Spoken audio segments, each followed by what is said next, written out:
ngasisu puduna lakjari Manipuri wari laikolna Manipuri wari macha ama mamingna chatkidraba khongchat haina mingthole wari macha asibu thabirakpana Shri Thaunaujam Nilakanta Naran Konjin Mayai Laikai retired headmaster Takhel Lambam Government Aided Primary School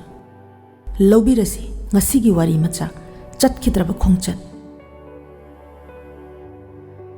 Dadakanta Sontangnaraba nupigi khonjelni hanne yengthoklubada tungda ikairap tawna mauna ha ama leplambado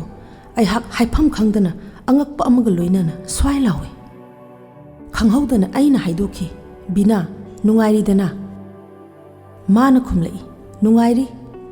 pendraba amagi saktam mamita na pakumpire dadabu kadai chatpirubano Agartala da angang ama thilubani aina khumi makhata na bina na hairi dada aihak Manipur thoklamle Shri Govinda changlamle kaina su yauramle Imphal da numit nini leirami tanjasida bus ki horon su sangna khonglakle dada karinguma matamda lambi sida lakpa thoklabadi changbiro mahakki lepham takle bus ki miyoi singnaga kaurakpane telaba matam aduda hairakhi miyoi bagi punsi se ngaktra chatlage ko dada apanba leitana yobiyu ko Silchar dagi ayuki pung 7:35 da Imphal tamna thorakpa bus amagi khongchatni Lakhipur gi hotel amada bus ta tonglakpa passenger singna talcha thakna chanaraba matungda bus tamna changsinnarakpa matamdudani aisu bus tamna changsilakpani bus to start toramle aisu bus ka khatuna isagi sitta phamthare bus ki situnaga nungaibane lukham sina nga tharaga mit ushinduna haukiba punsigi chena hangduklui matamdu sok lising amaga chamapan marfu mangagi langbal thani matamna ayuki pung 12 rom tarakpa numit ki maisana haigatlakpa yengkhibada tamna sandokhriba asangba phaunagi saktam kwa pambi isangkaraba haino pambi haipal upal maraktagi hari nongnangi khonjelna nillaba khungangi lambi amadani Pak chauraba lokol adugi matai oirapna kilometer 2 rom sangba kaya phattaba sorok macha amada khongna lokol adu phauraga nongchup pangna Jalantala bazar dagi bus dagi kumtharaga changlakpani khungang asi Jalantala maitei khun hairaga khangne Jalantala Silchar dagi awang nongchup pangna kilometer 30 rom chatlaga Khasiya Jentia chingi tampak tamna haitharakpa chingkhong maya oirapna Bengali Bisnupriya kayana khundaba maphamni koirap tariba khungangdugi maya yo phatringaida Jalantala bazar dagi changminarakpa ahal aduga lamlong amada kainari mahakna kha pangna aihakna lambi dugi tung inna ahal aduna taklakpa nim pambi tamna changlakle ahal aduna haibadagi khangle lamdam aduda maitei khun asitani yumnakna asuktai mising asuk sui aihakna thirakliba misak adu khungang khara adugi lawyam chaba miyamni kai khumnaba achouba karbar tawba miyoi kayana changjafam loba haurakphamna Lakhipur maitei khundagi mamingna ahaibam birsing aigi ikhura amaga Silcharda karbar punbani sel thumgi matangda ikhura na masangamdaduna aibu tharakpani changkhibada ure chek ki yumna mathol sadrabasu western gi yumlei kairegi mongda pak chauna taru tanana khungang aduda leinariba yum sing adudagi tonganba saktam amani yum adugi thabak sunaba leiba miyai chalaba Bengali macha amana khongliba hui adu themjinduna aibu thamachit ki mawungum leiba mangol haigadra pothafam haigadra aduda pukhatuna lairamliba chokri adudagi amada phammu hairamlaga ceiling fan tharamlaga thokre imung dudagi nupi ani tholakle amana birsingi mama amana mahaki loinabi ahal adudana abok naha adudana ima haina mingore sakhang maikhang naraduna harau nungai wari sanare pabungdu Dharmanagar da chatkibana numit 5-6 ni ngai batare ima aduna imung du da leramba nupi macha amada ai haki chak ising langhanna ba changhankhre चा नुंग थक्लबा मतुंगदा yum मनाक्ता लेबा गुहा अदुदगी Bengali मचा अमना इसिंग सोकपिदुना bathroom दा इरु माइथजरे चाबा थक्पा लोरबा मतुंग इबोक्तुगा वारी सानबदा इबोक्तुना मणिपुरगी मरमदा हंगबसिदी अमुक तोइबा लाइफम तिनफम खोंजोम परबा सकपा सकपी लीला फला इपोमदा यावरिबा मियोइसिंग जात सुरे का मनुंगदा टीवी येंगबा हंगोइदुना मपानदा मणिपुरी कैसेट कर्नगी अरोइबा याहिब तारिङै नुंथिल पुंग मरी मखाइरोम ताबा अदुवाइदा गेट रोमदा कारगी मखोल अमा ताखि येंथोकलुबदा लेरमलिबा मी खरा अदु इरांग लांगी टैक्सी अमदगी चुंग फिरान चाबी कुचु यौना चंखोलबी सलवार सेपी नुपी अमा कुमथरकले थबक सुनबा लेबा बेंगोली मचासिंग अदुना थोक्तुना मपोट मचै लौसलुरे ऐहाकपुसु हाइफेट येंगलमलगा इमुंगदा चंखि इबोक्तुगा ऐहाकदा फमली इबोक्तुदगी खंगले मबुंग अमना आग्रादा नुपी मचा असिना गुवाहाटीदा कॉलेज तम्मी आई भाब तारे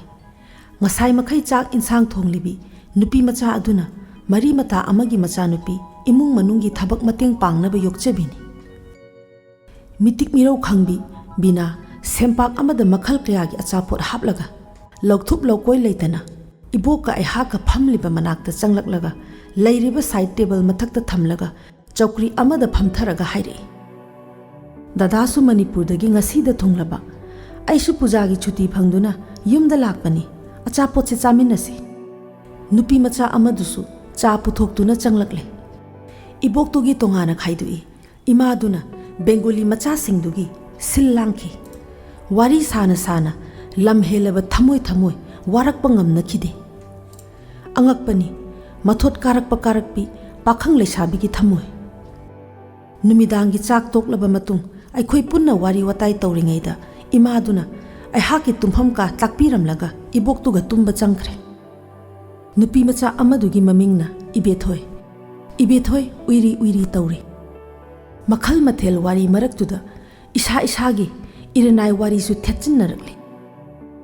पुंजा खुदिंगी खिंगलकपा घरीगी तांथाना पुंग 11 12 अमा खिंगलकले तुमनरसी हाइदुना ऐहाकना मबुंगी कादा मखोयना निंगोलगी कादा चंगनरे ऐहाक तुम्बा याखिदे हयेंदी जलन तला कैथेल नुमितने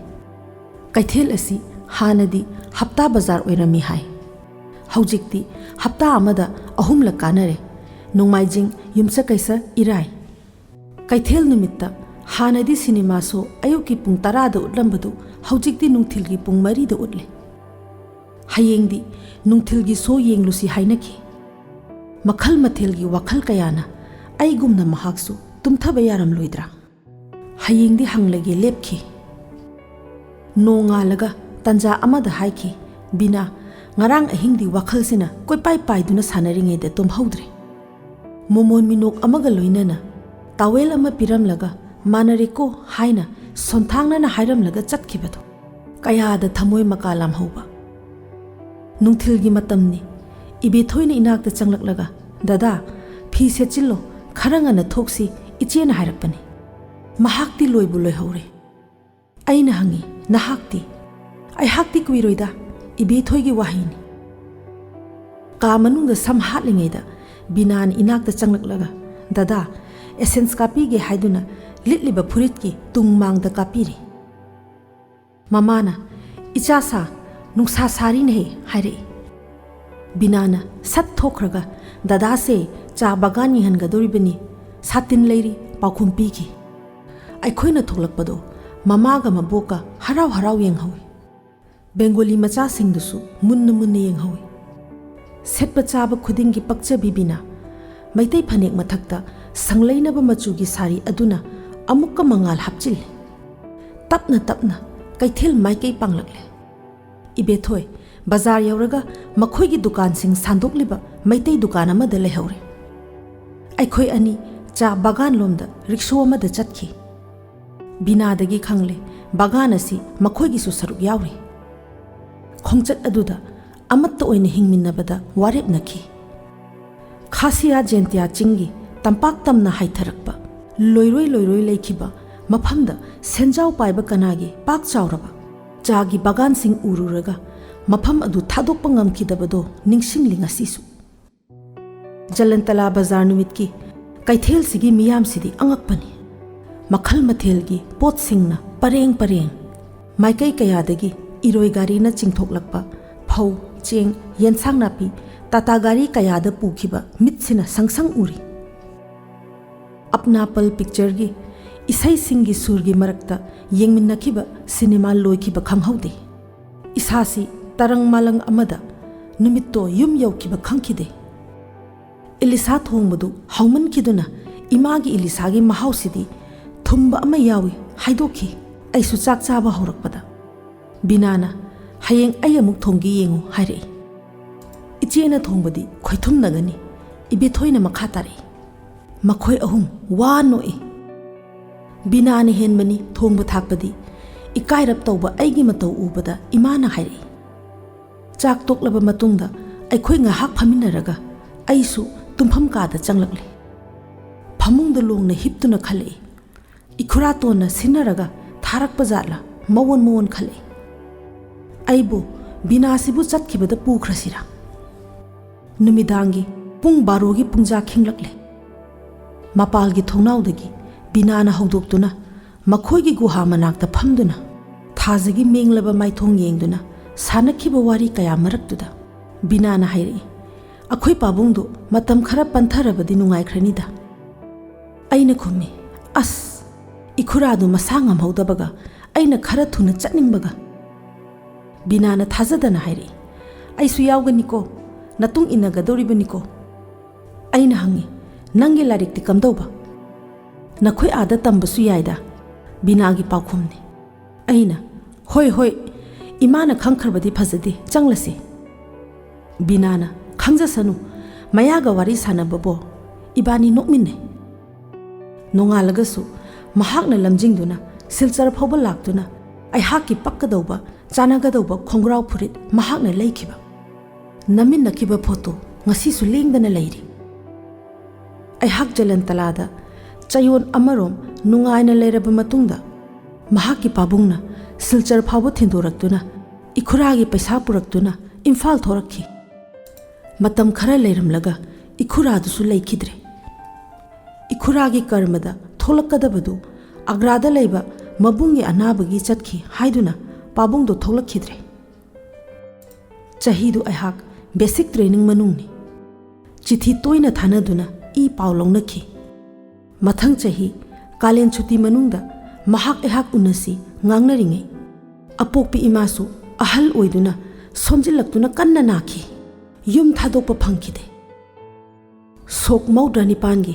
जनवरी थादनी इमागी अरोइबे नुमित मतम ngairiŋeida चिथि अमा फंखिबदो चिथि अदुना अहाकपु कफनखि वाखल अनीना अहाकपु कङाउना हनखि इमागी कर्म मनुंगदनी लैकागी इमानबा अमना थोकलबा अमा लाक्लनी लौरुरसी तक्सिलखि अइना चथोकलुरगा ओहौगदौरिबा फिभम अदुना अहाक खोंग थांबा ngamखिदे चिथि अदुगी मचंग ओइबा वाहिदी अहाक लखीपुरदा लेबा कॉलेज ओजा अमदा लुहोंगनबा थौरांग तौखरे इमादुसु अमुक्तंग sak khangna हौजगे फेब्रुवारी गी तांग अहुमदा सिलचर गी मया होटल दा उनसी अहाकपु लौबा लाक्पियु चटखिद्रबा खोंगचट अदुगी मतुंगदा ngasi थेंगनररी बिना मतंग असिदा मणिपुरी वारी लेकोलना पुजरकपा वारी मचा चटखिद्रबा खोंगचट लोइसिनजरी पुमनमकपु अमुक्का हना खुरुमजरी।